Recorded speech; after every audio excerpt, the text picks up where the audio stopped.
வலி சரியான உடனே சுகமாயிடுச்சுன்றோம். அந்த வலியினுடைய நிவர்த்தியே சுகம்னு நினைக்கிறோம். அது மாதிரி உலக சுகங்கள் எல்லாமே துக்க நிவர்த்தி தான். அந்த நில்லா சுகம் என்பதை அறிந்து கொள்வது அறிவு. அறியாமை நிலையில்லா உலகத்தை சுகமாக காட்டும். அறிவு நிலையில்லாத உலகத்தை வசதியாக காட்டும். உலகத்தின் மீது பெரும் ஈர்ப்போ, சேர்த்து வைக்க வேண்டும் என்ற ஆசையோ, பொறாமையோ, எரிச்சலோ, கோபமோ எல்லாமே நம்மை விட்டு நீங்கும். நாம் அறிந்திருந்து விடுதலை பெற்றால் அது தேவை. ஆனால் அதனுடைய இருப்பு தான் நம்முடைய வாழ்க்கை அப்படின்னு இருக்காது. இந்த வீடெல்லாம் இருந்தால் தான் வாழ்க்கை, சொத்தெல்லாம் இருந்தால் தான் வாழ்க்கை, மதிப்பு இருந்தால் தான் வாழ்க்கை, வேலை இருந்தால் தான் வாழ்க்கை என்பது எப்பொழுது உங்களை விட்டு நீங்குகிறதோ நீங்கள் உண்மையான வாழ்க்கைக்குள் நுழைகிறீர்கள். நீங்கள் வேண்டுமென்றால் அந்த அறிவை பயன்படுத்துவீர்கள், இல்லை என்றால் நீங்கள் வாழாவிருப்பீர்கள். தேவைக்கு அந்த அறிவை ஆளுவீர்கள். அதை எடுத்து உலக நன்மைக்காக செலவிடுவீர்கள். நீங்கள் அதில் பெருமிதம் கொள்ள மாட்டீர்கள், பெருமை கொள்ள மாட்டீர்கள். அதுதான் அறிந்ததிலிருந்து விடுதலை. இந்த வாழ்க்கை படிப்பால் ஆனது, ஒழுக்கத்தால் ஆனது, சொத்து பத்துக்களால் ஆனது, உறவுகளால் ஆனது, உணவால் ஆனது என்பதெல்லாம் நீங்கள் அறிந்திருக்கிறீர்கள். அதிலிருந்து நீங்கள் விடுதலை பெறுவது என்பது அது உங்களை கட்டுப்படுத்தாது இருப்பது. ஆகவே அறிந்தவற்றிலிருந்து விடுதலை என்பது நீங்கள் எதையெல்லாம் அறிந்திருக்கிறீர்களோ அது உங்களை ஆளாது பார்த்து கொள்வது. ஆகிய உடலை வளர்க்கின்ற உபாயம் அறிந்து நீங்கள் உடம்பை பேணி பாதுகாக்க வேண்டும். நல்லுணவு, நல்ல நடவடிக்கை, நல்லொழுக்கம், நற்செயல்கள், தேவையான அளவிற்கு உழைப்பு, பணியாற்றுதல், சேவை செய்தல், பணிதல், இவையெல்லாம் நீங்கள் அறிந்திருக்க வேண்டும். இவையெல்லாம் நீங்கள் செயல்படுத்த வேண்டிய கட்டாயமான ஒன்று. இப்பொழுது கற்றுக்கொள்பவர்களைப் போல, ஆர்வமிக்கவர்களைப் போல பணிவுடன் நீங்கள் கேட்டு அறிந்து பணிந்து அந்த வேலையை நீங்கள் செய்யும் பொழுது தான் அது உங்களுக்கு சுகமான பயணமாகவோ சுகமான வாழ்க்கையாக அமைகிறது. அறிந்தவற்றிலிருந்து விடுதலை என்பது உங்களுக்கு தெரியும் தான். ஆனால் தெரிகின்ற ஆணவத்திலிருந்து விடுதலை பெற்று விடுங்கள். சொந்த பொண்டாட்டி, புள்ள, அண்ணன் தம்பி, அக்கா தங்கச்சி, பக்கத்து வீட்டுக்காரன், அதிகாரி, வேலை கொடுக்குறேன், இவனை பற்றியே நினச்சி தீர்ப்பெழுதி டெய்லி தற்கொலை பண்ணிப்பான். என் கடன் பணி செய்து கிடப்பதுன்னு சொல்கிறவனுக்கு கஷ்டம் ஏது?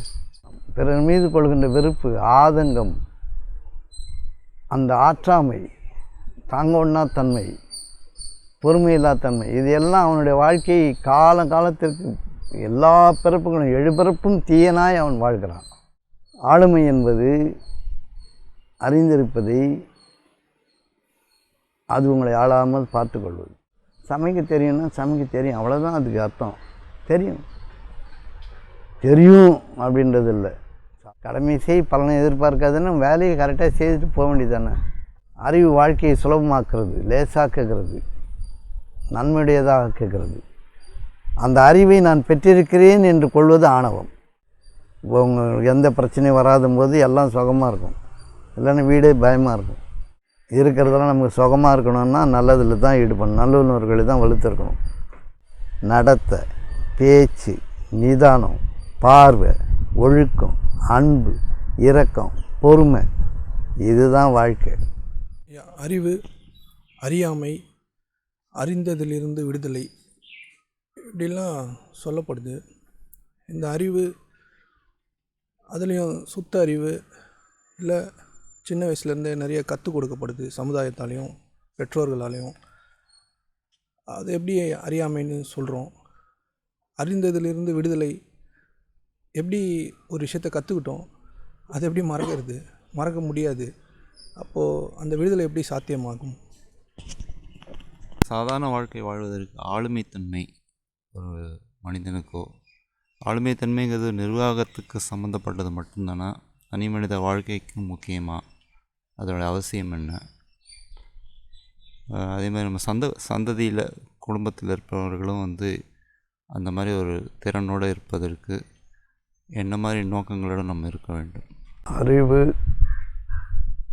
அறியாமை, அறிந்ததிலிருந்து விடுதலை, அந்த விடுதலை சாத்தியமா?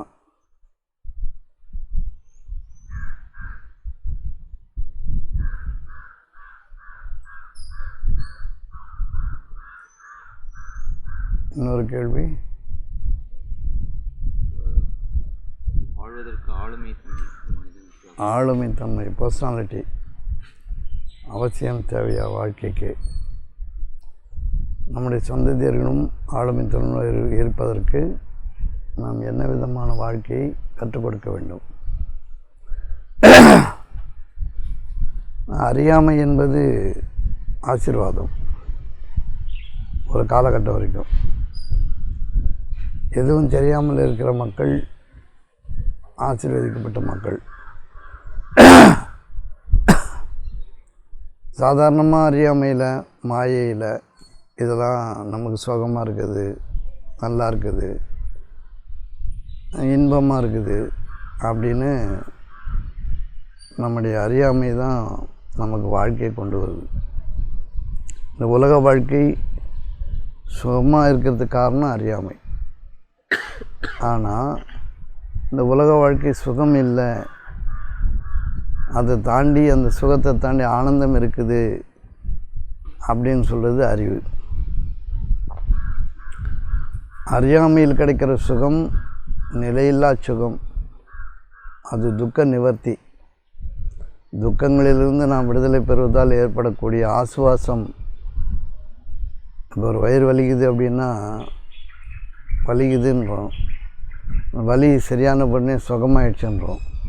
அதனால் ஏற்படக்கூடிய சுகத்தை, அந்த வலியினுடைய நிவர்த்தியே சுகம்னு நினைக்கிறோம். எல்லாமே ஒரு பசி எடுக்குது அப்படின்னா சாப்பிட்டோன்னே சுகமாக இருக்குது. பசி என்பது ஒரு வலி, ஒரு பிணி. சோறு கிடைக்கலன்னா பெரும் துன்பம். அது மாதிரி உலக சுகங்கள் எல்லாமே துக்க நிவர்த்தி தான். ஒரு சக்தி உள்ளுக்குள்ளேருந்து வெளியேற துடிக்குது. ஆற்றல் பெருகி இருக்கும்போது சக்தி ததும்புது, அதை வெளியேற்றினா சுகமாக இருக்குது. அதுதான் கல்யாணம். ஆண் பெண் உறவுகள். நம்ம உள்ளே இருக்கிற சக்தி திரண்டு எழுந்து வெளியே பாயறதுக்கு தயாராக இருக்கும்போது அந்த வெளியேற்றுற ஒரு நிகழ்ச்சி தான் நம் ஆண் பெண் உறவுகளாக வச்சுருக்கோம். அது ஒரு பெரும் சுகமாக இருக்குது. அது எல்லாமே அறியாமையினால் ஏற்படக்கூடிய ஆசீர்வாதங்கள். துக்க நிவர்த்தியே சுகமாக நினைக்கிறோம். துன்பத்திலிருந்து விடுதலை பெறுவது சுகம் அப்படின்னு நினைக்கிறோம். சுகம் என்றது, இந்த சுகமெல்லாம் நில்லா சுகம், நிலையில்லா தன்மையுடையது. அந்த நில்லா சுகம் என்பதை அறிந்து கொள்வது அறிவு. அந்த நில்லா சுகம் என்பதை அறிந்து கொள்வதற்கான வாய்ப்புகளை மேற்கொள்வது அறிவு. அது உண்மை அறிவு. மற்றபடி கல்வி அறிவு, கருவி அறிவு இதெல்லாம் உலகத்தை லேசாக்கத்திற்கான அறிவு. உலகப் பொருட்களை பயன்பாட்டுக்குரியதை எப்படி மாற்றுறது என்ற கல்வி அறிவு, கருவி அறிவுகள், படிப்பறிவு, இது எல்லாமே உலகத்தை சுலபமாக்கிறதுக்கான அறிவு. உண்மை அறிவு என்பது உலகம் நிலையாத்தன்மையுடையது, நிலைத்த தன்மையிலானது அல்ல என்பதை அறிந்து செயல்படுவது. வெளியிலே சுற்றி திரிந்து உலக வாழ்க்கையை அனுபவிப்பதை தவிர்த்து உள்ளுக்குள்ளிருந்து உலகத்தை பார்ப்பது என்பது அறிவு. வெளியில் சென்று உலகத்தை பார்ப்பது, வெளியிலிருந்து உலகத்தை பராமரிப்பது, வெளியிலேயே நின்று உலகத்தை ஆள நினைப்பது, அனுபவிக்க நினைப்பது எல்லாம் அறியாமை. தெரியல, அது நல்லா இருக்கும், சுகமாக இருக்கும்.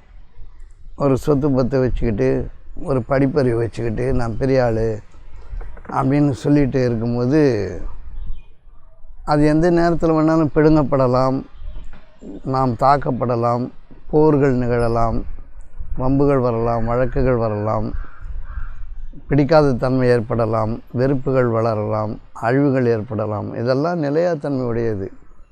ஆக வெளியிலிருந்து உலகத்தை ஆள்வது, உலகத்தை பார்ப்பது, உலகத்தை பராமரிப்பது, உலகத்தை கண்காணிப்பது, உலகத்தை வழி நடத்துவது எல்லாம் அறியாமை. இந்த அறியாமை ஒரு சுகமாக இருக்கும். அறியாமை சுகமாக இருப்பதனால் அது அறியாத மக்களுக்கு ஒரு ஆசீர்வாதமாய் தெரியும். எல்லாம் நல்லா இருக்குது, புள்ளக்குட்டி இருக்குது, பொண்டாட்டி நல்லா அழகாக இருக்காங்க, பசங்க நல்லா படிக்கிறாங்க, சொத்து பத்து இருக்குது, நான் செட்டில் ஆகிட்டேன், எனக்கு எந்த கஷ்டமும் இல்லை என்பதெல்லாம் அறியாமையினுடைய உச்சக்கட்டம். இது நிலைத்த தன்மையுடையது இல்லை. உடம்பு நல்லா இருக்கிற வரைக்கும் ஒரு ஓட்டம், ஒரு ஆட்டம், ஒரு கொண்டாட்டம் எல்லாம் அந்த உடம்பு நல்லா இருக்கிற வரைக்கும்.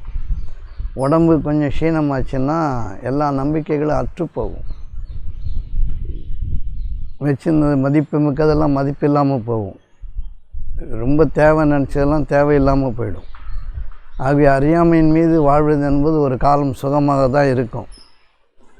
அந்த சுகம் நிலா சுகம் என்பதை அறிந்து கொள்ள முயல்வது அறிவு.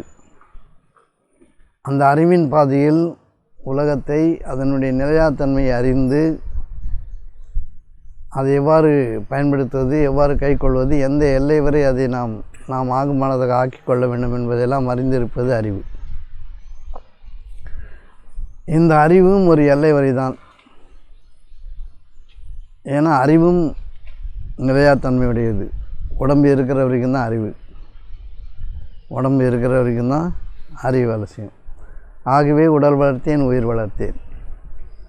அப்போது இந்த கல்வி அறிவு, படிப்பறிவு, கருவி அறிவுகள் இவை எல்லாத்தையும் வச்சுட்டு உலகத்தை சுலபமாக்கி உலக வசதிகளை நம்முடைய காலடிக்கு கொண்டு வரக்கூடிய அறிவு இருக்கிறது.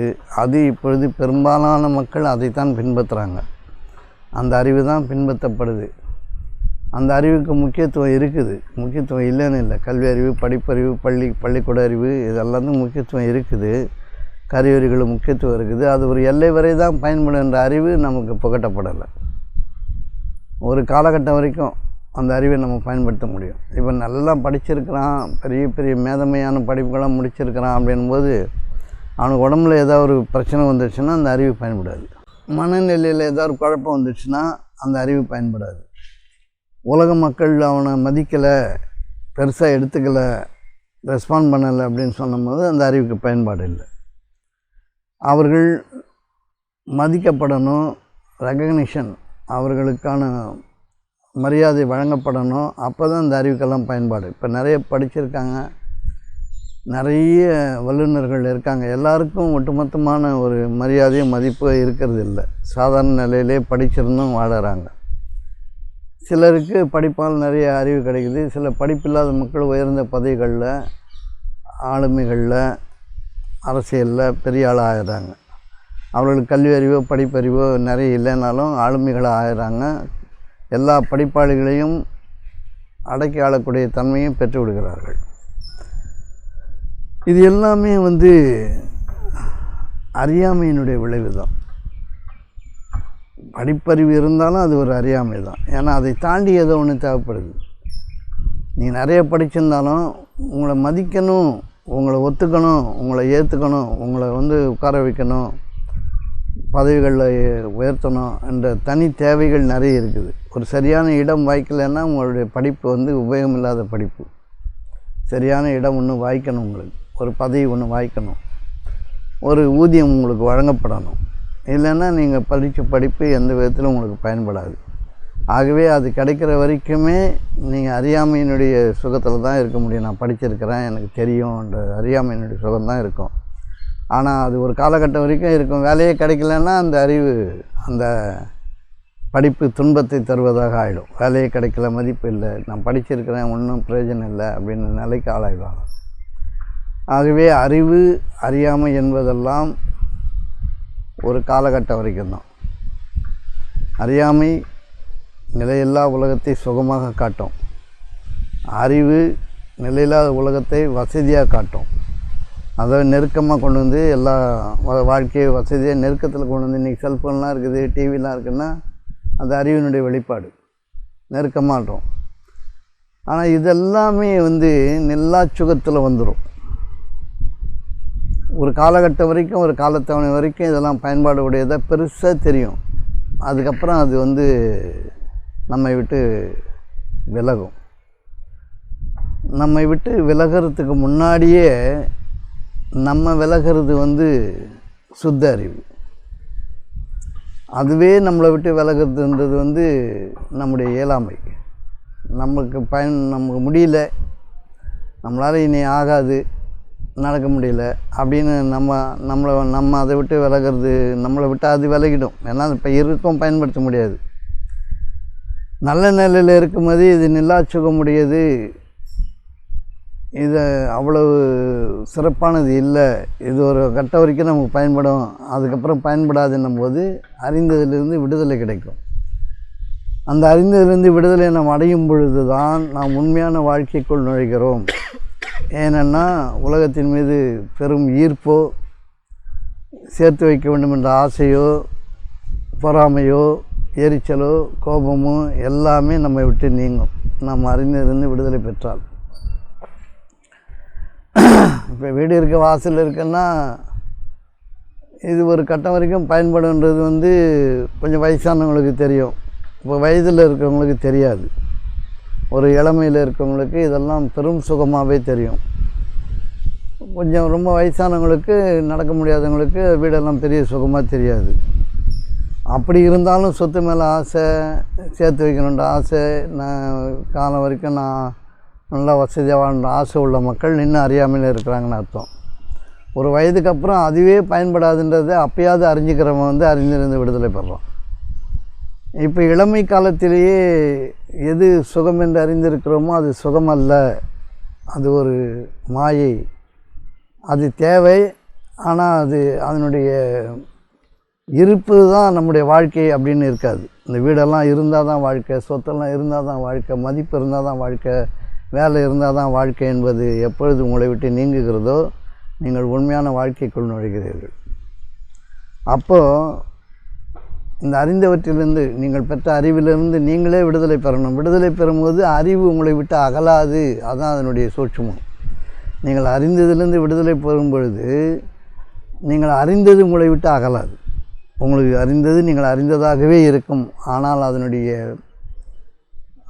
பிடிப்பு அது உங்களை கட்டி போடாது.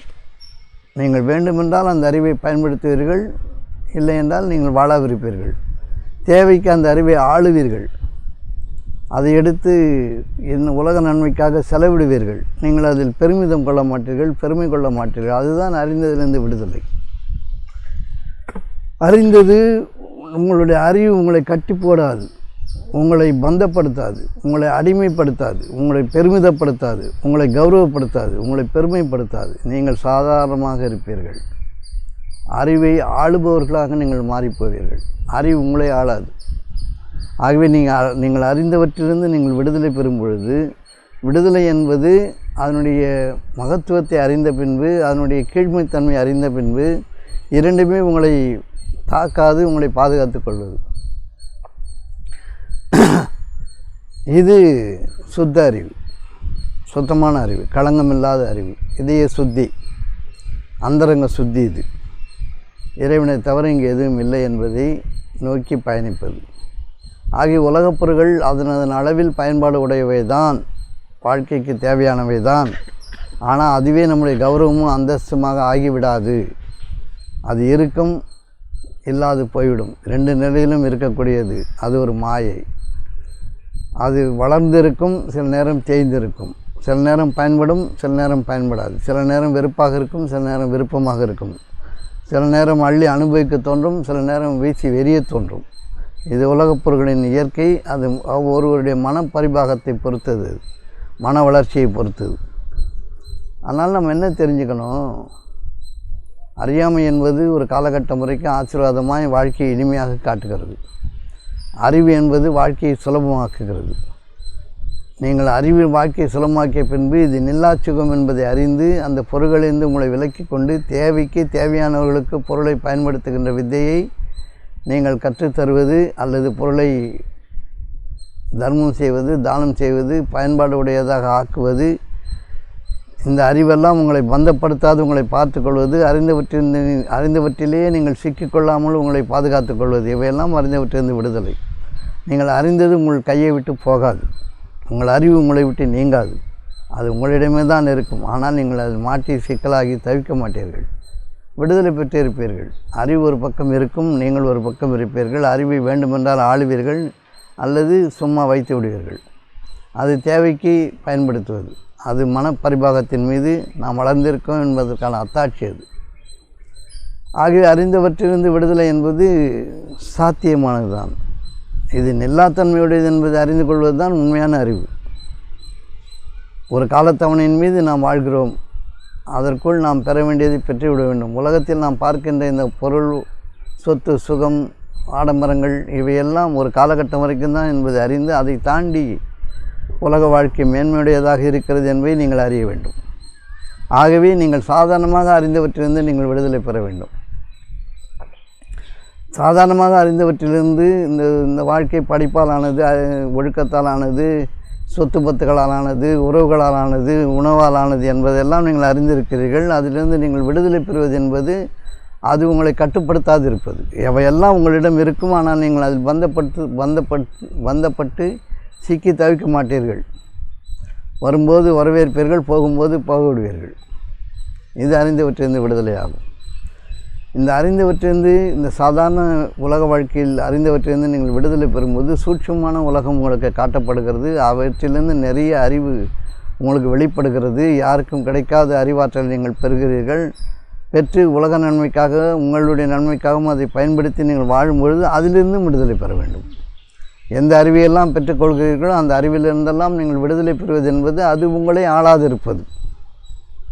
அந்த அறிவு, பெற்ற அறிவு உங்களை ஆளாதிருப்பது. அறிவை ஆளுபவர்களாக நீங்கள் இருக்கும்போது தான் நீங்கள் அறிவாளியாக இருக்கிறீர்கள். அறிவை ஆளுபவர்களாக நீங்கள் இருக்க வேண்டும். அறிவு உங்களை ஆளுவதாக இருக்கக்கூடாது. அறிவு உங்களை ஆளும்போது தான் நான் படித்தவன் என்று கூறுகிறீர்கள், எனக்கு தெரியும் என்று கூறுகிறீர்கள், நான் அறிந்திருக்கிறேன் என்று கூறுகிறீர்கள், நான் ஆளுவேன் என்று கூறுகிறீர்கள். அவ்வாறு அல்ல. அறிவு உங்களை ஆளும்பொழுது நீங்கள் பெருமைப்படுகிறீர்கள். பெருமைப்படும் பொழுதெல்லாம் நீங்கள் உங்களை தாழ்த்தி கொள்கிறீர்கள். நீங்கள் தாழ்ந்த நிலைக்கு செல்கிறீர்கள். நீங்கள் பெருமையை பிறரிடமிருந்து தட்டி பறிக்கிறீர்கள். பிறர் உங்களை புகழ வேண்டும் என்று எதிர்பார்க்கிறீர்கள். இவையெல்லாம் கீழ்மையான குணங்கள். ஆகவே அறிந்தவற்றிலிருந்து விடுதலை என்பது சாதாரணமாக நீங்கள் எதையெல்லாம் அறிகிறீர்களோ அதையெல்லாம் நீங்கள் வைத்து கொள்ளுங்கள். ஆனால் அதில் சிக்கி பெருமைப்பட்டு தவிக்காதீர்கள். அது உங்களுக்கு ஆகுமானது அல்ல. இது அறிந்தவற்றிலிருந்து விடுதலை. இது நீங்கள் பழக வேண்டும். சூட்சமான உலகத்திற்குள் பல்வேறு உலகங்கள் இங்கே இருக்கின்றன. வார்த்தைகளற்ற உலகங்கள் என்றெல்லாம் இருக்கிறது. அதற்குள் நீங்கள் நுழையும் போதெல்லாம் புதிய புதிய அறிவுகளை பெற்றுக்கொள்கிறீர்கள். புதிய புதிய அறிவுகள் உங்களுக்கு வரும்பொழுதெல்லாம் நீங்கள் அதை ஆளுபவர்களாக இருக்கும் பொழுது நீங்களும் நன்மை அடைகிறீர்கள், உலகமும் நன்மை அடைகிறது. உங்களால் உலகமும் நன்மை அடைகிறது. நீங்கள் அறிவில் சிக்கி தவிக்கும் பொழுது, அறிவில் பெருமைப்பட்டு நீங்கள் மிதக்கும் பொழுது நீங்கள் அழிவின் பாதையில் செல்கிறீர்கள். அறிவால் பெருமை கொள்பவர்கள் அழிவின் பாதையில் செல்கிறார்கள். அறிவை ஆளுபவர்கள் உலகத்திற்கான நன்மையை ஏற்றுகிறார்கள். தங்களுக்கான வழிமுறைகளையும் நன்மையான வழிமுறைகளாக ஆக்கிக் கொள்கிறார்கள். ஏராளம் அறிவு இருக்கிறது, ஏராளம் இருக்கிறது. எல்லா அறிவுகளையும் பெற்ற பின்பு சாதாரணமாக ஒரு மனிதன் தன்னுடைய மனநிலையை மிக சாதாரணமாக, எந்த ஆர்வமும் இல்லாமல், எந்த ஆர்ப்பரிப்பும் இல்லாமல் தன்னைத்தானே ஆளுபவனாக ஆக்கி கொண்டு விட்டால் அவனே மகோன்னதமான மனிதனாக மாறிவிடுகிறான். அவனே மனிதத்தன்மை அடைந்தவனாக ஆகிறான். தன்னுடைய சாதாரண இருப்பு நிலையை சாதாரணமாக உண்பது, சாதாரணமாக உறங்குவது, சாதாரணமாக குளிப்பது, சாதாரணமாக பேசுவது, எந்த ஆர்ப்பரிப்பும், எந்த கட்டுப்பாடும், எந்த இறுக்கமும், எந்த கோபமும், எந்த ஆத்திரமும், எந்த வெறித்தனமும், எந்த மதிப்பும், எந்த மரியாதையும் இல்லாது தன் மனதை வெகு சாதாரணமாக யார் ஆக்கி விடுகிறானோ அவனே மனிதன். இத்தகைய மனிதத்தன்மை அடையாதவர்கள் ஆர்ப்பரிக்கிறார்கள், ஆடுகிறார்கள், துடிக்கிறார்கள், துவளுகிறார்கள், நான் பெரியவன் என்று கூறுகிறார்கள், அல்லது நான் ரொம்ப தாழ்ந்தவன் என்று தன்னை கூறிக்கொள்கிறார்கள், அடக்குகிறார்கள், ஒடுக்குகிறார்கள், பெருமிதப்படுகிறார்கள், பதவிகளை தூக்கிறார்கள், பொருள்களில் தன்னுடைய ஆட்டத்தை ஆடுகிறார்கள். வாழ்க்கையை நிலையாத்தன்மையுடைய வாழ்க்கையை நிலைத்தது என்று கருதி அவர்கள் தங்கள் வாழ்க்கையை இழிவாக்கிக் கொள்கிறார்கள்.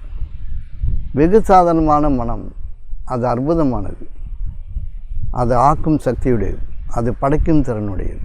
அது ஆகுகின்ற மாத்திரத்தில் எல்லாம் ஆகிறது. இது அறிந்தவற்றிலிருந்து விடுதலை பெற்ற பின்பு வெகு சாதாரணமான நிலைக்கு திரும்புவதாகும். இந்த சாதாரண நிலைக்கு திரும்ப தெரியாதவர்கள் தான் கோபப்படுகிறார்கள், ஆத்திரப்படுகிறார்கள், பொறாமைப்படுகிறார்கள், எரிச்சல் அடைகிறார்கள்.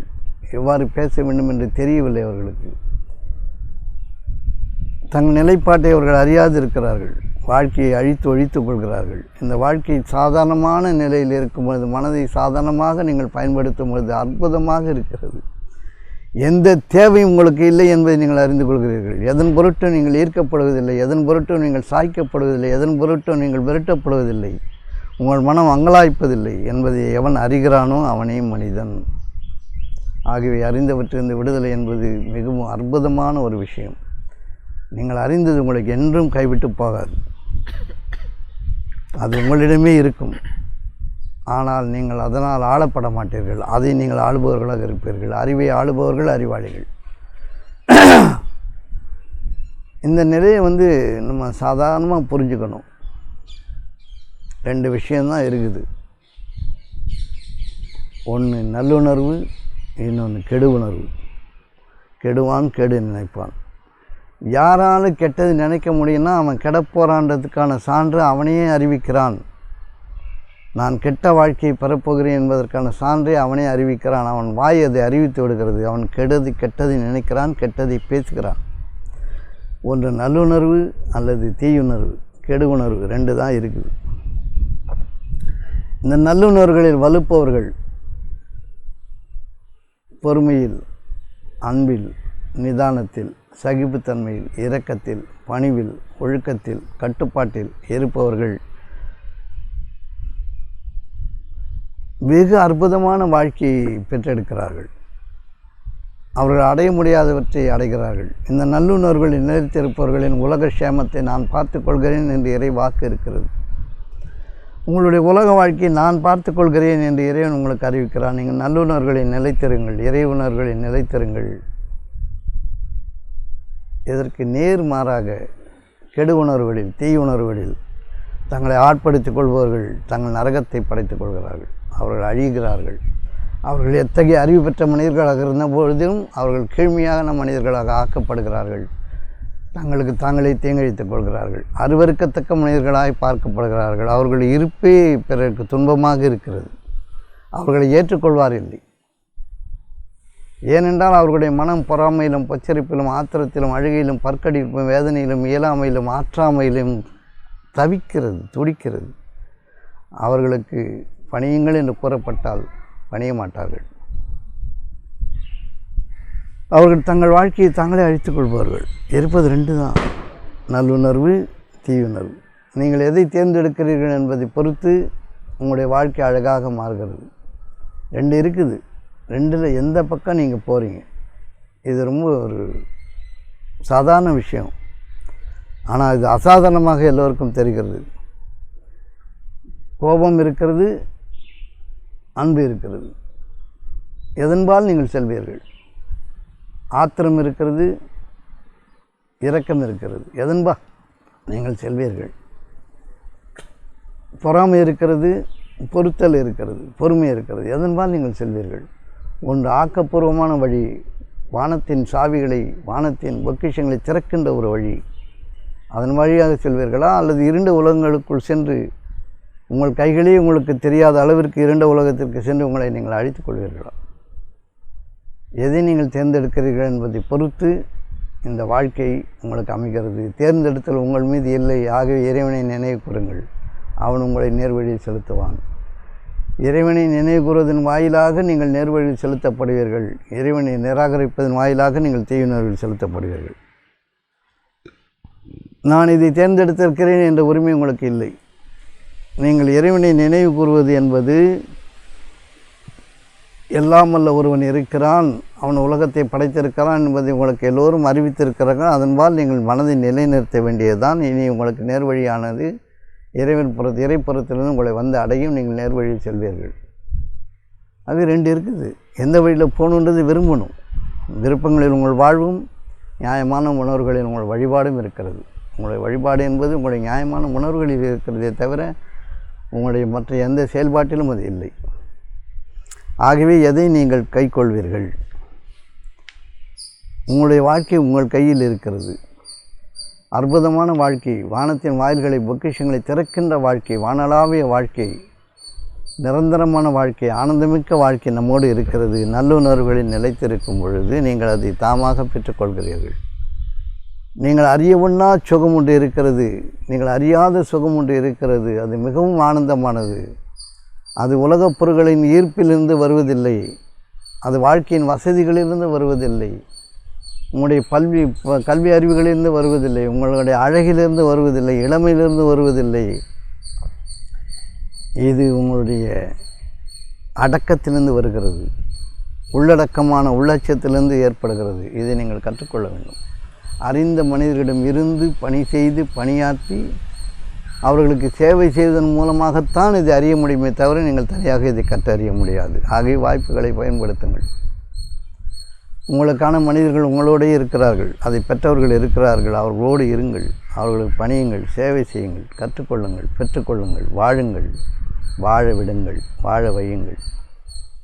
ஆகியவை அறிந்தவற்றிலிருந்து விடுதலை என்பது நீங்கள் எதையெல்லாம் அறிந்திருக்கிறீர்களோ அது உங்களை ஆளாது பார்த்து கொள்வது.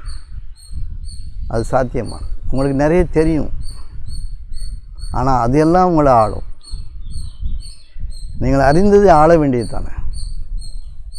ஒரு நாய் கட்டி போட்டிருக்கீங்க வீட்டிலன்னா அந்த நாய்க்கு தேவையானது நீங்கள் தேவையும் போது கொடுங்க, அது தேவைக்கு என்ன வேலை செய்யணுமோ அந்த வேலையை வாங்கிக்கணும். நாய் நம்ம வீட்டு பெட்டில் படுத்துக்கிட்டு நம்மளை நக்கிக்கிட்டே இருந்ததுன்னா, நம்ம சாப்பிட்ற தட்டில் வாய் வச்சு சாப்பிட்டதுன்னா, நம்மளை ஆளக்கூடியது அது மாறிடுச்சுன்னா,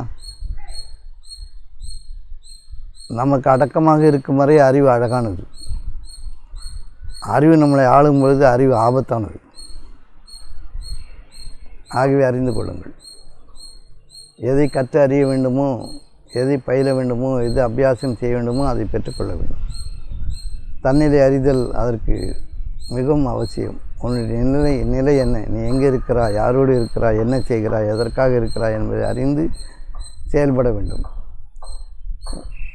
இந்த உடம்பின் மீது உள்ள அபிமானம் அகங்காரம் என்று அழைக்கப்படுகிறது. ஆகவே இந்த உடல் இருக்கும் வரை தான் இந்த உயிர் இருக்கும். இந்த உடல் பலமாக இருக்கும் வரை உயிர் அதனுள் ஓடிக்கொண்டிருக்கும். உடல் பலகீனம் அடையும் பொழுது உயிர் நம்மை விட்டு பிரிந்துவிடும்.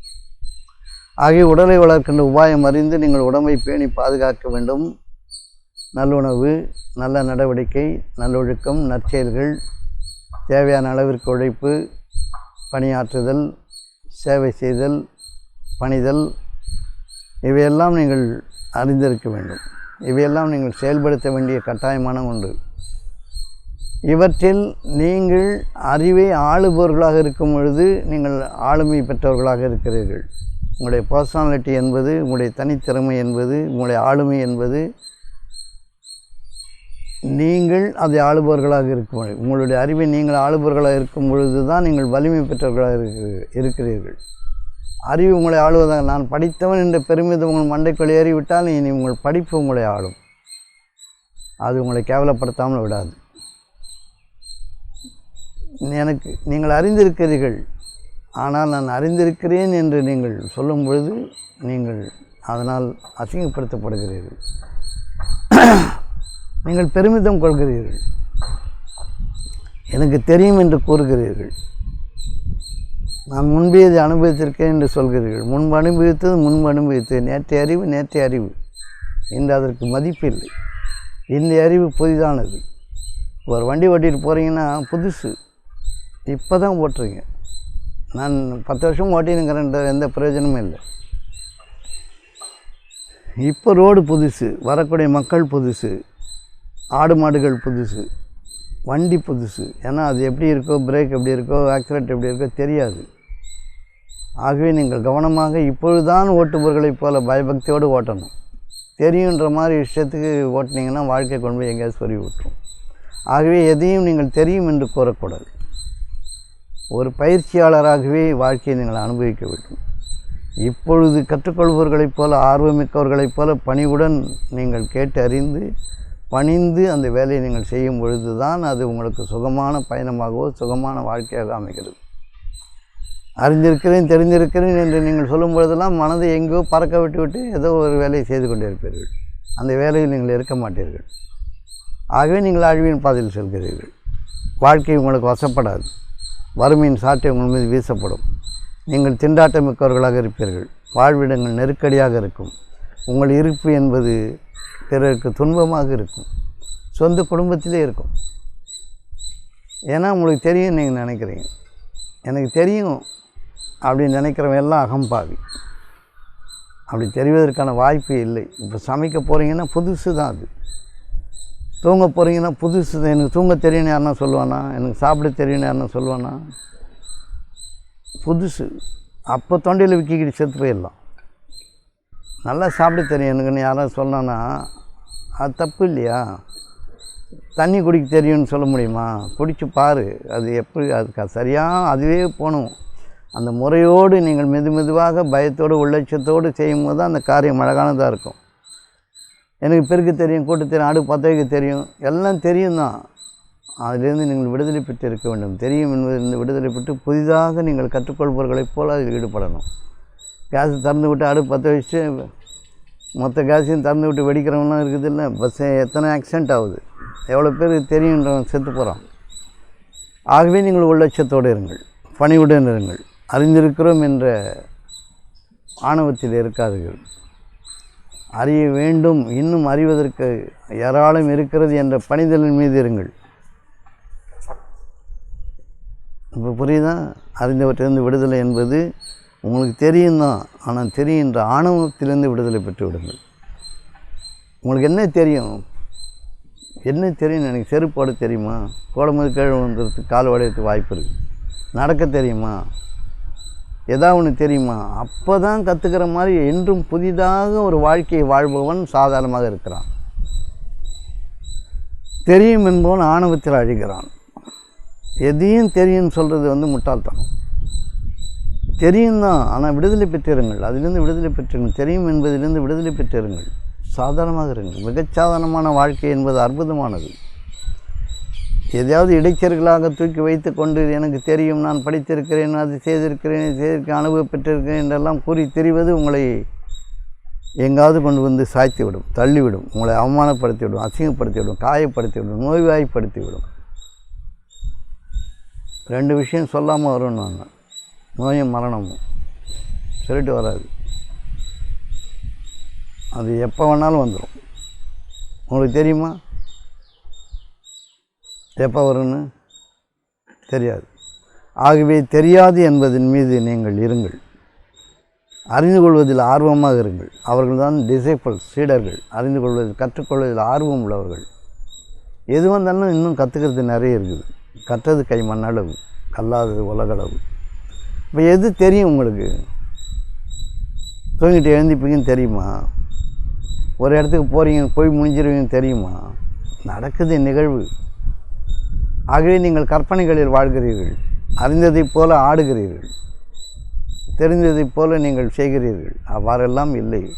ஒவ்வொரு முனைப்பும், ஒவ்வொரு வேலையும், ஒவ்வொரு செயல்பாடும் அப்பொழுதுதான் ஆரம்பிப்பதைப் போல மிக பணிவோடும் கவனத்தோடும் ஒரு வேலையை செய்தல் வேண்டும்.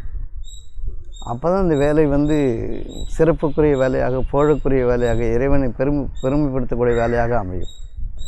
ஆகவே அறிந்திலிருந்து விடுதலை பெறுங்கள். அறிந்திருக்கிறேன் என்று சொல்லாதீர்கள். அறிந்து தான் அது உங்கள் கையை விட்டு போகாது.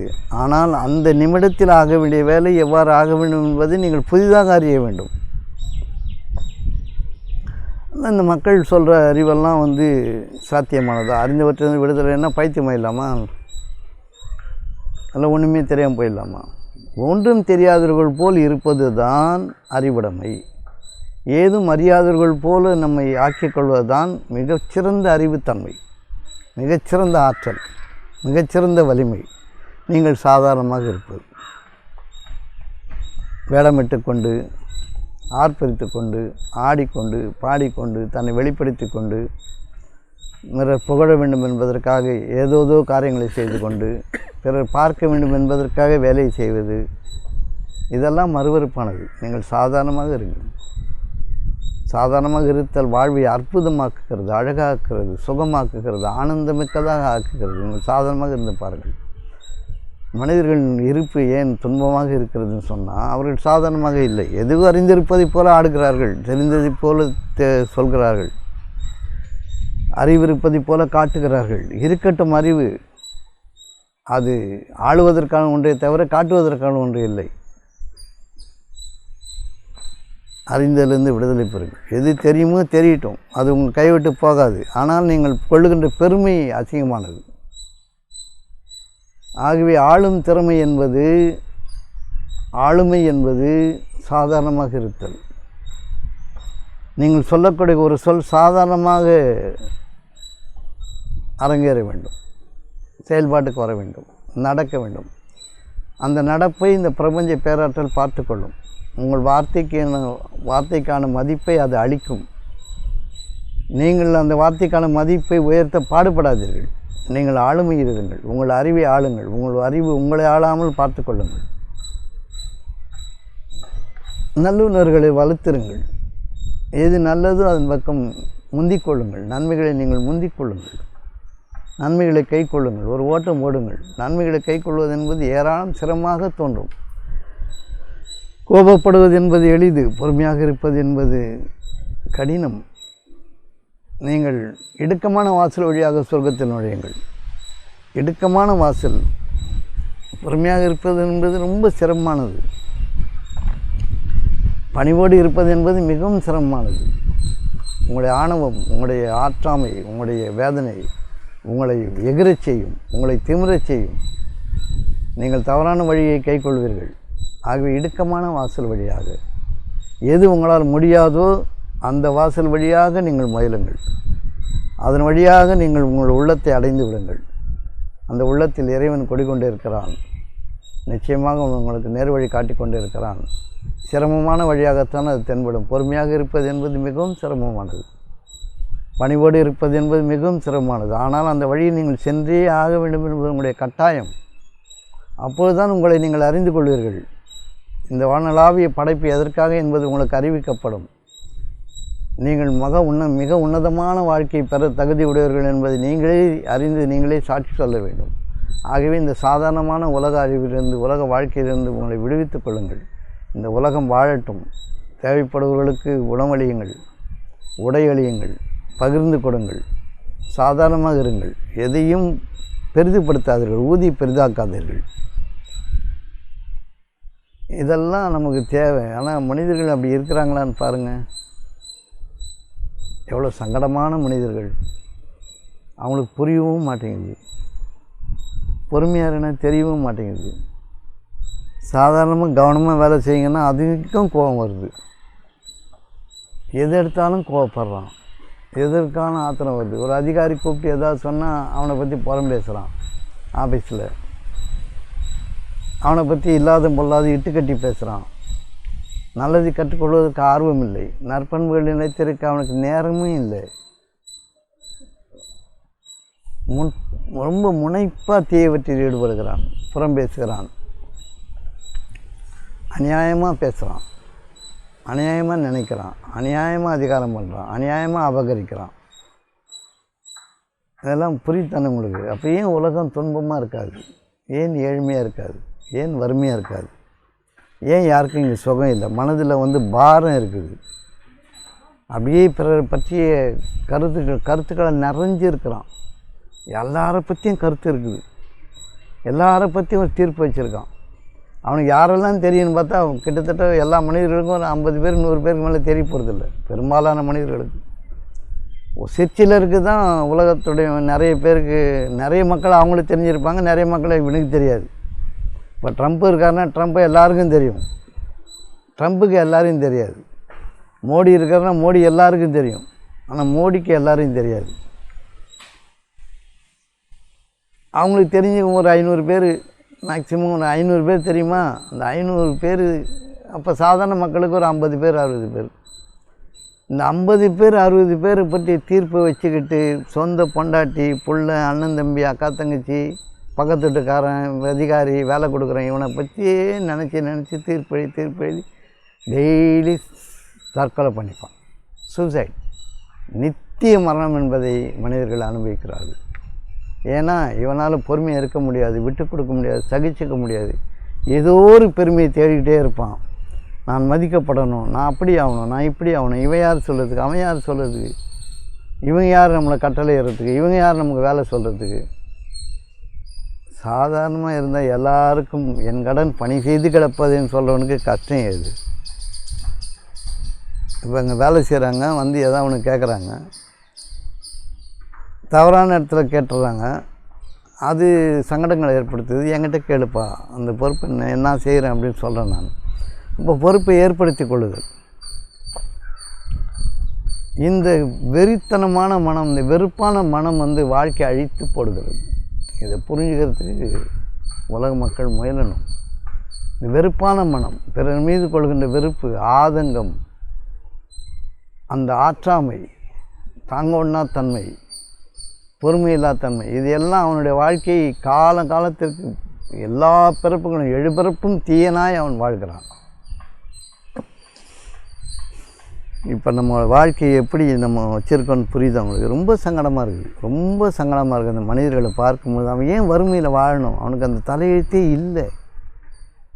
அவன் தன்னை மாற்றிக்கொள்ள முடியும். அறிவுடைய மக்கள் போய் சொல்கிறது அவன் கேட்டால் போதும். அவனுக்கு அந்த நிலைப்பாடெல்லாம் இல்லை. அவன் தன் பொறாமையில் வெந்து சாகிறான். அவனுக்கு எப்படி பேசணும்னு கூட தெரியல,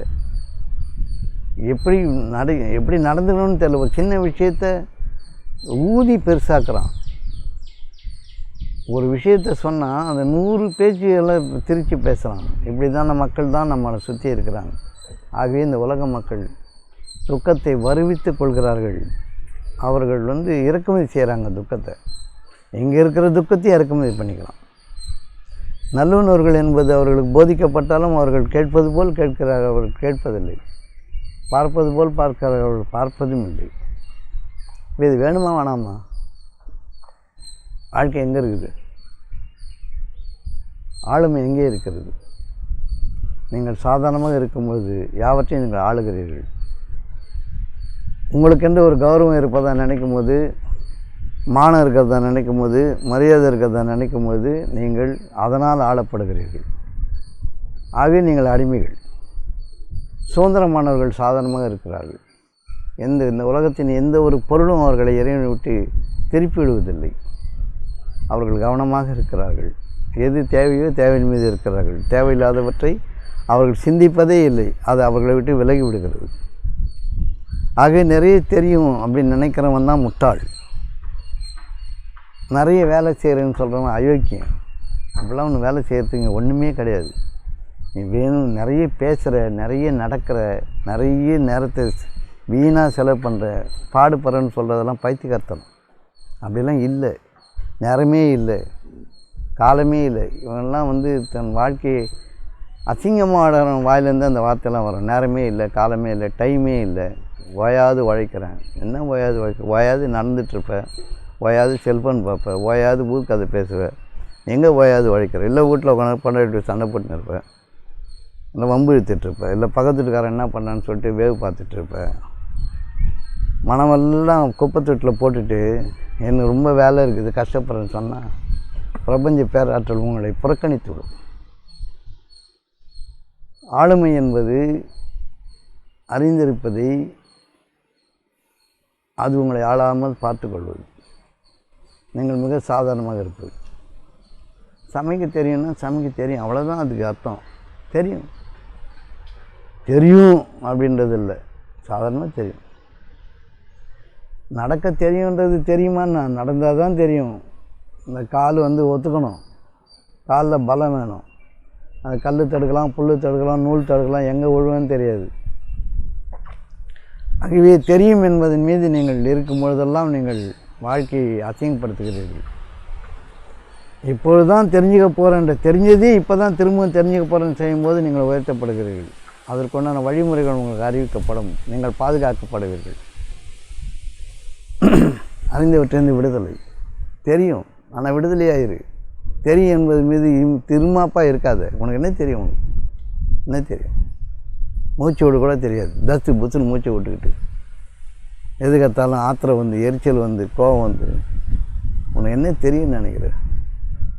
சாதாரணமாக இருப்பது தான் தெரிந்ததற்கான அடையாளம். தெரியும் என்பவர்கள் மிகச்சாதாரணமாக இருக்கிறார்கள். அவர்கள் வாழ்க்கையை வகைப்படுத்துகிறார்கள். அவர்களுடைய மேன்மை அறிந்திருக்கிறார்கள். வாழ்க்கையின் ஊடாக நுழைந்து அவர்கள் செல்கிறார்கள். ஏனென்றால் வாழ்க்கையை தான் என்பதை அவர்கள் அறிந்திருக்கிறார்கள். இப்போ அறிந்தவற்றிலிருந்து விடுதலை பெற சாத்தியமே இல்லையா? அது சாத்தியப்படுத்தணும். எந்த வேலையும் எனக்கு தெரியும்னு சொல்கிறவன் அறிவீனன். அப்போ தான் கற்றுக்கிறேன்றவன் தான் நியாயமானவன். இப்போ ஃப்ளைட்டு ஓட்டுறாங்க, ஏன் ஆக்சிடெண்ட் ஆகுது? ஃபியூவல் சுவிட்சு மூடி தெரியல. அகமதாபாத்தில் விழுந்ததில் 144 பேர் 200 பேர் செத்தாங்கல்ல. ஃபியூவல் மூடி இருக்கான். அத்தனை நாள் ஃப்ளைட் ஓட்டுறவனுக்கு தெரியாதா? கவனம் இல்லை. எதுவும் நடந்துடுது தெரியும்னு நம்ம இருமாப்பில் இருக்கலாம். ஒவ்வொரு நிமிஷமும் ஒவ்வொரு வேலையை பற்றிய உள்ளட்சமும் பணிவும் அந்த அந்த வேலைக்கான ஒழுக்கமும் இருந்தால் தான் அவன் வேலை செய்கிறவன். இல்லைன்னா அவன் வந்து ஒரு அறகுறை, அவன் முட்டாள். அவனுக்கு அதுக்குண்டான பலன் கிடைக்கவே கிடைக்காது. தன் வேலையை சரியாக செய்யாதவனுக்கான பலன் அவனுக்கு கிடைக்கவே கிடைக்காது. அவனை அமைதி மிகுந்த வாழ்க்கை வாழவே முடியாது. அவனுக்கு எதற்கும் அவனுக்கு கோவம் வந்துடும், எல்லாத்துக்கும் கோவம் வந்துடும், ஆத்திரம் வந்துடும். நீங்கள் முயற்சி பண்ணி பாருங்கள். நீங்கள் எப்படி இருக்கீங்கன்னு நீங்களே பாருங்கள். உங்களால் எதையாவது பொறுத்துக்க முடியுதான்னு பாருங்கள். சாந்தமாக கை கொள்ள முடியுதான்னு பாருங்கள். இப்போ ஒன்று கல்யாணம் பண்ண வச்சுருக்கீங்க, அது எவ்வளோ தூய்மையாக வச்சுருக்கணும் உங்களுக்கு தெரியுமான்னு? அது எந்த அளவில் வச்சுருக்கணும்னு தெரியுமா? தெரியும். ஆனால் இப்போ வைக்கும் போது புதுசு. அது இன்றைக்கி பெருக்கும் போது புதுசாக, இல்லை நேற்று பெருக்குனது வந்து இன்றைக்கி பெருக்கலாமா?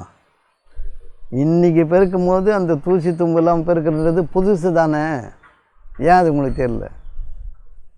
இன்று செய்வது புதிது. இன்று புதிதாய் பிறந்தோம், புதிதாய் வளர்கிறோம், புதிதாய் வாழ்கிறோம். அவ்வளோதான் இந்த உலகத்தினுடைய நியாயம். பழசு இங்கே வேலை கிடையாது. பழசுக்கு அது வேலை கிடையாது. நேற்று அறிவு நேற்றோடு போச்சு, நேற்றைய பேச்சு நேற்றோடு போச்சு. இன்றைக்கி புதுசு. பொறுமை என்பது பழசு இல்லை. பொறுமை என்பது என்றும் புதிது, என்றும் புதிது. இப்போ நம்ம சொல்கிற காரியங்கள்லாம் கவிக்கு உதவுமா? சொல்கிறீங்க, காலைல 3 மணிக்கு எழுந்துக்கிறேன், அடுப்பு பற்ற வைக்கிறேன், குழந்தைய பார்த்துக்கிறேன், இதெல்லாம் வேலைன்னு சொல்லிக்கிட்டு இதை வேறு நான் செய்தானே ஆகணும். விடுதலை ஆகணும். இதெல்லாம் ஒரு சாதாரணமான நிகழ்வுகள். இதில் இறுக்கமாகக்கூடாது. சாதாரணமான நிகழ்வு இருக்கும்போது நம்மளோட தேவர்கள் இறங்கி வேலை செய்வாங்க. பிரபஞ்ச பேராற்றல் உங்களுக்கு உதவி செய்யும். பெரும்பலம் பெற்றவர்களாக இருப்பீர்கள்.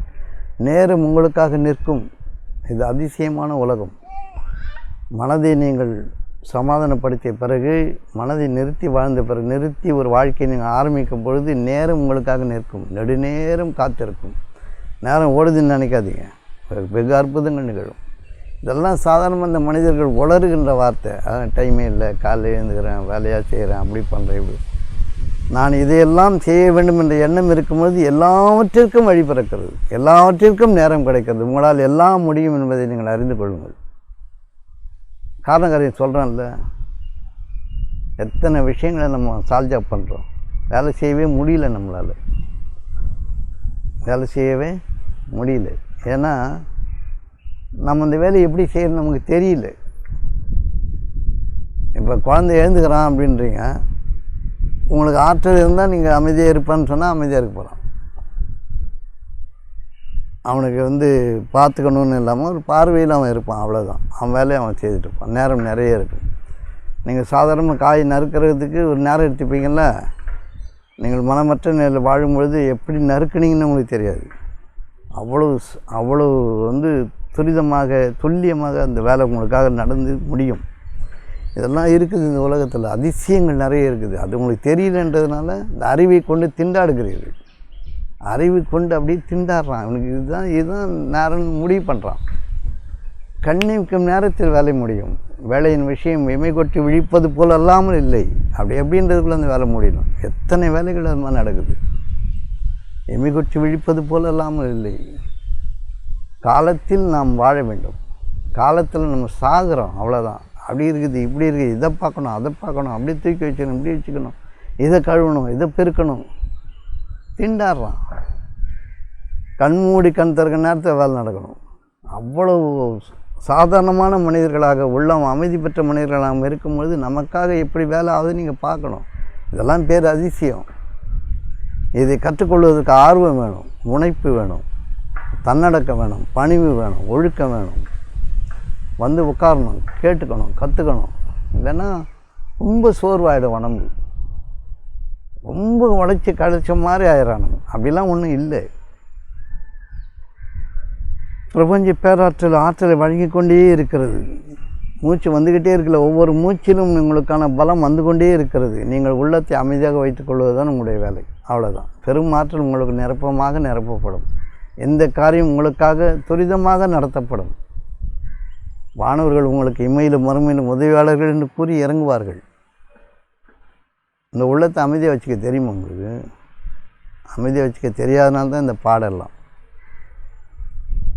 ஏன் உனக்கு கோபம் வருது, உனக்கு ஏன் ஆத்திரம் வருது, உனக்கு ஏன் ஆற்றாமல் வருது, உனக்கு ஏன் வேதனை வருது? சாதாரணமாக இருக்க தெரியல, அவ்வளோதானே. சாதாரணமாக இருக்க தெரியல. எல்லாத்துக்கும் ஒரு காரணம், எல்லாத்துக்கும் ஒரு இட்டுக்கட்டின பேச்சு. இதெல்லாம் எல்லாரும் எல்லாத்தையும் செய்கிற மாதிரி தெரியணும். என்ன கீழ்மையான மனிதர்கள். கடமை செய் பலனை எதிர்பார்க்காதுன்னா வேலையை கரெக்டாக செய்துட்டு போக வேண்டியதானே. தெரியுன்ற மாதிரி செய்கிறது, தெரிஞ்ச மாதிரி காட்டிக்கிறது, இதெல்லாம் தப்புன்னே தெரியல. இப்போ நான் பேசுகிறேன், எனக்கு பேச தெரியும், நான் தெரியும், அறிவில் இருந்தால் பேசுகிறேன். நான் என்னுடைய வாழ்விலிருந்து நான் பேசுகிறேன். எவ்வாறு வாழ்கிறேன் என்பதை அறிந்து நான் பேசுகிறேன். அந்த அறிந்தவற்றில் விடுதலையாக இருக்கிறதுனால தான் நான் சாதாரணமாக இருக்கணுன்றதை நான் டெய்லி கற்றுக்கிறேன். நான் சாதாரணமாக இருந்தால் போதும். பெரிய விஷயம்லாம் இங்கே ஒன்றும் இல்லை. பெரிய விஷயங்களெல்லாம் தானே நடக்குது. கற்பனை தான் மனிதனை. நல்ல கற்பனைகள் இருந்தால் போதும், பரவாயில்ல. தீய கற்பனைகள் நிறையா இருக்குது. நம்மளை பற்றி அவங்க அப்படி தான் பேசியிருப்பாங்க, நம்மளை பற்றி இவங்க இப்படி தான் பேசியிருப்பாங்க, இதுக்காக தான் நிற்கிறான், அதுக்காக தான் நிற்கிறான். இந்த கற்பனைகளே அவனை ஒன்று போடுகிறது, அழித்து ஒழிக்கிறது. இப்படிலாம் மனக்கற்பனைகளில் மாய்ந்து போகிறார்கள் மனிதர்கள். புரியுதா உங்களுக்கு? வாழ்க்கை என்பது நீங்கள் சமாதானத்தின் மீது இருக்கும் பொழுது மிகவும் அற்புதமானதாக இருக்கிறது. உங்களுக்கான காரியங்கள் தானே நிகழ்கிறது. வசந்தம் வருகிறது, புல் தானே வளர்கிறது. என்ன பெருசாக செய்கிறது இருக்குதுங்க? ஏதாவது உங்களுக்கு தெரியும்னு சொல்கிறதுல எந்த அறிவாது இருக்குதா? அது விடுதலையாக இருக்கணும்ல. சாப்பிட தெரியுமா? தெரியுமா உங்களுக்கு? எப்போ விற்கிக்குன்னு தெரியுமா? எப்போ வயிற்றில் போய் அடைச்சிக்கன்னு தெரியுமா? சாப்பிட தெரியுதுலேருந்து விடுதலையாகி புதுசாக சாப்பிடுங்க. பயத்தோடு சாப்பிடுங்க, நிதானமாக சாப்பிடுங்க, கொஞ்சமாக சாப்பிடுங்க, ஆற்றலோடு. இதெல்லாம் தெரியும்னு சொல்கிறது எவ்வளோ முட்டாள்தனம். அப்போ அது உங்களுக்கு தெரியுன்றது உங்களை ஆளுது. தெரியும் என்ற அறிவு உங்களை ஆளுகிறது. அப்போ நீங்கள் நோயாளி. நோய்களை ஆள்பவர்கள் நோயாளிகள், அறிவை ஆள்பவர்கள் அறிவாளிகள். அறிவை எப்படி ஆளணும்னு தெரியுமா? அறிந்த அறிவை அறிந்தது போல் இல்லாமல் அறிந்து கொள்வதற்கான முயற்சியில் ஆளணும். இன்றைக்கி புதுசுன்ற மாதிரி இருக்கணும். இப்போ அப்படியே இருக்கிறோம் எல்லோரும். ஒரு டாக்டர் இருக்கிறான்னா எனக்கு எல்லாம் தெரிஞ்ச மாதிரி இருக்கிறோம். ஒரு ஆப்ரேஷன் செய்கிறான்னா அப்போ புதுசு தானே அது. ஒரு இதயத்தை ஓட போகிறான்னா அவனுக்கு கற்றுக்கிட்டு இருந்தாலும் கொஞ்சம் கை தப்பானாலும் போச்சு இல்லை, போச்சு தானே. எது ஒன்றுமே புதுசு தானே. அப்படி நீங்கள் எடுத்து பாருங்கள், எது ஒன்றுமே புதுசாக பழசா. எந்த நேரத்திலும் அந்த வேலை சரியாகி விடலாம், இல்லை தவறாகி விடலாம். புதுசு தானே. அப்போ சாதாரண மனநிலை மட்டும்தானே உங்களுடைய வாழ்க்கையை சுகமாக்கும், ஆனந்தமாக்கும். நான் உழைக்கிறேன், கஷ்டப்படுறேன், பாடுபடுறேன், நைட்டு பகலாம் முழிச்சிருக்கேன். ஏன் முழிச்சிருந்தேன்? ஏன் கஷ்டப்பட்டேன்? உனக்கு ஒன்றும் தெரியலன்னு தானே அர்த்தம். தெரிஞ்சால் நீ சும்மா இருந்திருப்பல்ல. தெரியாததால இந்த ஆட்டம் ஆடுறேன், தெரிஞ்சது போல் காட்டிக்கிறேன். வரைந்தவற்றிலிருந்து விடுதலை அவசியமானது. அதுவே உங்களை விடுதலை பண்ணிச்சுன்னா நீங்கள் பைத்தியம். நீங்களே விடுதலை பண்ணிங்கன்னா நீங்கள் ஞானி. அறிந்தவற்றிலிருந்து விடுதலை நீங்களே ஆனீங்கன்னா நீங்கள் ஞானி. அறிந்தது உங்களை விட்டு போச்சுன்னா நீங்கள் பைத்தியம், முட்டாள். புரியுதா ஆபத்து என்னென்னு? நீங்கள் அறிஞ்சு வச்சுக்கிறதெல்லாம் உங்களுக்கு மறந்து போச்சுன்னு வச்சுங்க, நீங்கள் பைத்தியம் ஆயிடுவீங்க. அறிந்தது ஆற்றலோடு இருக்கும், ஆனால் நீங்கள் விடுதலையாக இருக்க வேண்டும். அது உங்களை ஆளாது நீங்கள் கவனமாக பார்த்துக்கணும். அப்போ நீங்கள் ஞானியாக இருப்பீங்க. அப்போ என்ன கற்றுக்கணும்? ரெண்டு தானே இருக்குது. என்ன இருக்குது? நல்லுணர்வு, கெடு உணர்வு. இது நீங்கள் இறைவனை நினைவு கூறுவதன் பொருட்டு எதில் நீங்கள் செலுத்தப்படுகிறீர்கள் என்பதை நீங்கள் அறிந்து கொள்ளுங்கள். இறைத்தன்மையில், அதாவது சாதாரண தன்மையில் எனக்கு எல்லாம் தெரியுன்றதுலேருந்து விலகி நீங்கள் இருக்கும்போது நீங்கள் நல்லுணர்வுகள் செலுத்தப்படுவீர்கள். எனக்கு தெரியும் என்று நீங்கள் நினைக்கும் போதெல்லாம் தீயுணர்வுகள் செலுத்தப்படுவீர்கள். ஆத்திரம் வந்துடும். எனக்கு தெரியும், அதுதான் நான் பார்த்துப்பேன், நீ கிளம்பணும். இந்த முட்டாள்களை கை கொள்வது பெரிதும் பாடானது, ரொம்ப துன்பமானது. இந்த வேலை தெரியும்னு சொல்லவனை கையாளுறது. அவனை சமாதானப்படுத்தவே முடியாது. நான் கரெக்டாக தான் செய்கிறேன்னுவான். கரெக்டாக செய்த சும்மா தானே இருக்கணும், அதையும் கோபமாக சொல்லணும். சின்ன சின்ன விஷயம் தானே இது, ரொம்ப நுணுக்கமான விஷயங்கள். நீங்கள் வாழ்கிறீர்கள் அல்லது சாகிறீர்கள். பணிந்திருக்கும்போது வாழ்கிறீர்கள், பரபரக்கும்போது சாகிறீர்கள். ஒன்று எது தேர்ந்தெடுப்பீங்க? சின்ன விஷயம் தானே இது. தெரியுன்றது சாதாரணமாக வச்சுக்கலாமா இல்லை ஆர்ப்பரிப்பாக வச்சுக்கலாமா? சொல்லுங்கள். உங்களுக்கு தெரியுன்றத 4 பேருக்கு எனக்கு தெரியும், நான் பேசியிருக்கேன், நான் பார்த்துருக்கேன், நான் கவனிச்சிருக்கிறேன். இதெல்லாம் தேவையா? தெரியுன்னா சும்மா இருக்கு. அது இப்போ செய்யும் போது இப்போ நான் இப்போ பேசுகிறேன்னா இப்போ புதுசு, நேற்று பேசுனது இல்லை, இப்போ புதுசாக பேசுகிறேன். இந்த வாழ்க்கை வாழும் பொழுது அது வாழ்வாக இருக்கிறது. நான் வாழுகிறேன், வாழ்ந்துட்டேன்னு நான் நல்லா வாழ்ந்துருக்கிறேன் அப்படின்னு சொல்ல முடியாது. ஒவ்வொரு தடையும் புதுசாக வாழணும். வாழ்ந்து கட்ட குடும்பம்னு எதாக இருக்குதா? சொல்லுவாங்களா வாழ்ந்து கட்ட குடும்பம்னு? அது கெட்டு வாழ்ந்த குடும்பம், அதுதான் கெட்டு போச்சு. வாழ்ந்து யாராவது கெடுவாங்களா? வாழ்ந்து கெட முடியுமா? கெட்டு வாழ்ந்துருப்பான், முதல்ல கெட்டு போயிருப்பான், அப்புறம் அந்த வாழ்க்கை ஆக்கியிருப்பான், அவன் கெட்டு போயிருப்பான். புரியுதா உங்களுக்கு? இப்போ நம்ம தவறே செய்யக்கூடாதுன்னு நினச்சாலும் உலகம் நம்மளை நிர்பந்தப்படுத்தும் சில விஷயங்கள்ட்ட. அப்போ உள்ளட்சத்தோடு நம்ம கடவுள்கிட்ட மன்னிப்பு கேட்டு திருந்திக்க முனையணும். அதனால் நம்ம தெரிஞ்சிக்க வேண்டிய விஷயம், அறியாமை என்பது ஒரு காலம் வரைக்கும் அழகானது, சுகமாக இருக்கும். அது நிலைத்த தன்மையுடையது இல்லை என்பதை அறிந்து கொள்வது அறிவு. அறிவு வாழ்க்கையை சுலபமாக்குறது, லேசாக்குகிறது, நன்மையுடையதாக ஆக்குகிறது. அந்த அறிவை நான் பெற்றிருக்கிறேன் என்று கொள்வது ஆணவம். பெற்ற அறிவிலிருந்து விடுதலை பெறுவது ஞானம். அறிவு அங்கே தான் இருக்கும், அறிவு அழிஞ்சிடாது. ஆனால் நான் அறிவை பெற்றிருக்கிறேன், நான் அறிவை பெற்றவன் என்று அறிவு உங்களை ஆளும் பொழுதெல்லாம் நீங்கள் கீழ்மையான வாழ்க்கையை வாழ்கிறீர்கள். அறிவை நீங்கள் ஆளும் பொழுதெல்லாம் நீங்கள் ஞானமிக்க வாழ்க்கை வாழ்கிறீர்கள். இதுதான் உலகம். வீடு வாசல்லாம் இருக்குது இல்லை உங்களுக்கு? இது ஒரு காலம் வரைக்கும் சுகமாக தெரியும், உடம்பு நல்லா இருக்கிற வரைக்கும், மனம் நல்லா இருக்கிற வரைக்கும். இப்போ உங்களுக்கு எந்த பிரச்சனையும் வராத போது எல்லாம் சுகமாக இருக்கும். இல்லைன்னா வீடே பயமாக இருக்கும், வீட்டுக்குள்ளே இருக்கிறதே பயமாக இருக்கும். ஏதேனும் ஒரு திகில் நெஞ்சில் விழுந்துட்டால் போதும், வீடே பயமாக இருக்கும், இருப்பே பயமாக இருக்கும். உலகம் பயமுறுத்துவதாக இருக்கிறது. புரியுது உங்களுக்கு? ஏன் நல்லதில் ஈடுபடணும்? இருக்கிறதெல்லாம் நமக்கு சுகமாக இருக்கணும்னா நல்லதில் தான் ஈடுபடணும், நல்லுணர்வுகளை தான் வலுத்திருக்கணும். இப்போ நீங்கள் கோபத்தில் ஆத்திரத்தில் எதாவது பேசி வம்பு இழுத்துக்கிட்டிங்கன்னா வீடு சுகமாக இருக்குமா? வீடு சுகமா? உங்களுடைய நடத்தை சுகமா? நீங்கள் இருக்கிற இடம் சுகமா? உங்களுடைய இருப்பு சுகமா? பின்ன எதை சேர்த்துட்டு எது பின்னாடி ஓடுறீங்க? காசு, பணம், அது இது, வீடு வாசல், சொந்த பந்தம், நடத்தை, பேச்சு, நிதானம், பார்வை, ஒழுக்கம், அன்பு, இரக்கம், பொறுமை, இதுதான் வாழ்க்கை. இதை தாண்டி நீ வச்சுக்கிற கோபம், ஆத்திரம், நீ சொறி பிடிச்ச நீ நாயினும் கீழானவன், நீ வியாதியஸ்தன், நீ தொழுநோயாளி, உன்னையே நீ சொரிஞ்சு செத்துருவ. திருந்திக்கணும். சரியா உங்களுக்கு? ஏன் அழுத்தமாக சொல்கிறேன்னா, இந்த மனிதர்களுக்கு இந்த செய்தி போகணும். ஏன் நீ தப்பில் போகிற? உனக்கு ஏன் ஆத்திரமும் வெறித்தனமும் வருது? ஏன் உனக்கு பொறுமை இல்லை? பொறுமை என்பதை நீங்கள் அடைந்து விட்டால் பாக்கியங்களை அடைந்து கொடுக்கிறீர்கள். பொறுமை இல்லாது உங்கள் முன்னாடி நடக்கட்டும், உலகம் எப்படியாவது நடக்கட்டும், அது ஆத்திரத்தில், வம்பில், வழக்கில் உங்கள் மீது சேர வாரி பூசட்டும், நீ பொறுமையாக பொறுமையுடன் அது நேர்கொள், அன்போடு இரக்கத்தோடு இரு. இதுதான் மகான்களுடைய பாதை. அவர்கள் அறிந்து அதை சொல்கிறார்கள். நீ பொறுமையுடன் இருப்பதன் மூலம் உன் துன்பமும் தீர்கிறது, பிறருடைய வழியும் நன்மையாக மாறுகிறது. இது தியாகம். நான் பேசிகிட்டே இருப்பான், நான் பேசிகிட்டே இருக்கணுமா? நான் பொறுமையாக இருக்கணுமா? சரி, இல்லாமல் போ, பலன் அடைஞ்சிக்கோ.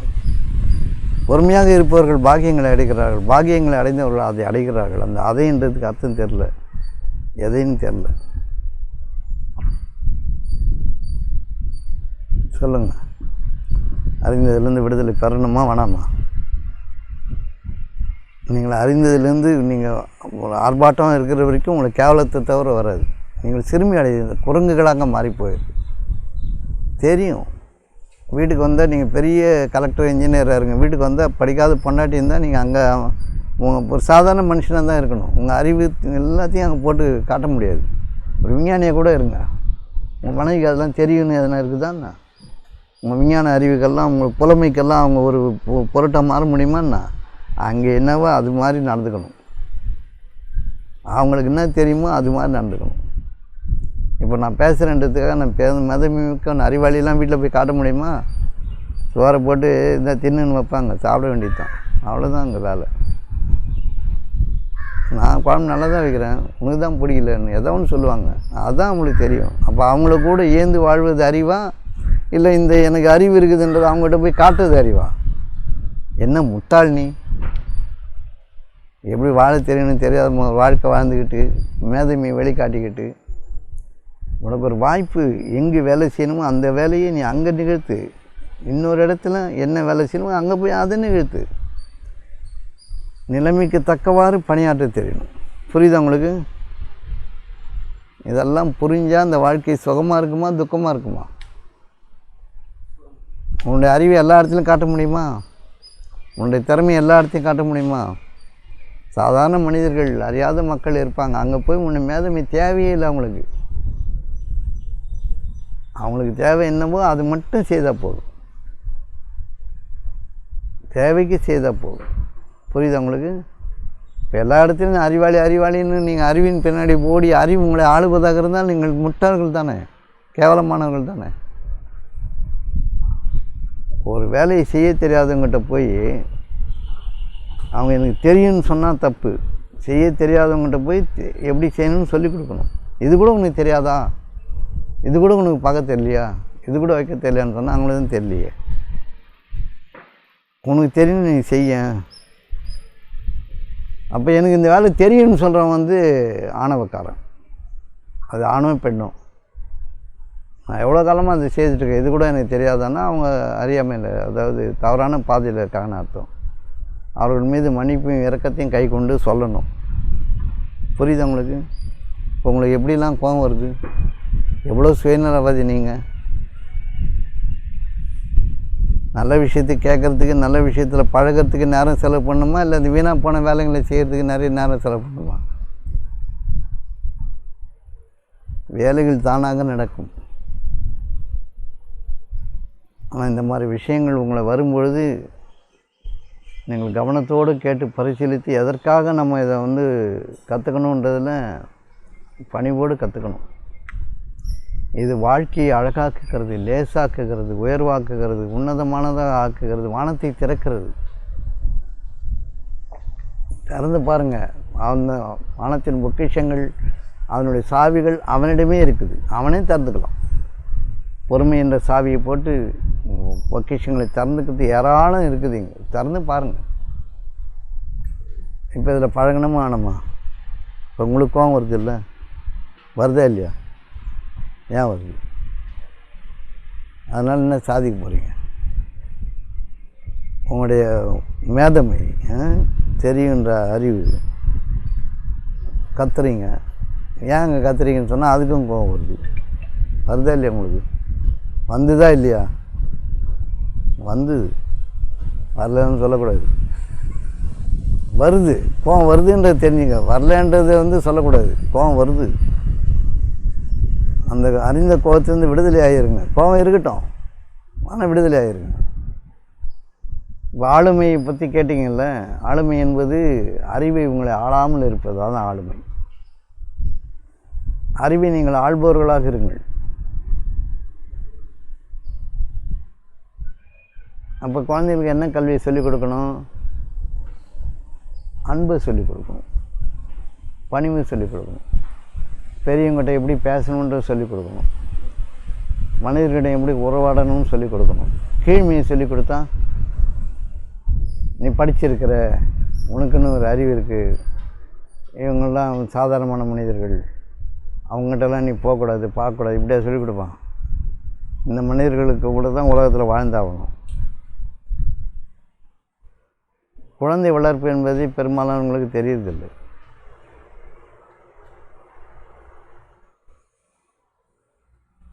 இப்போ புரிஞ்சுதான்?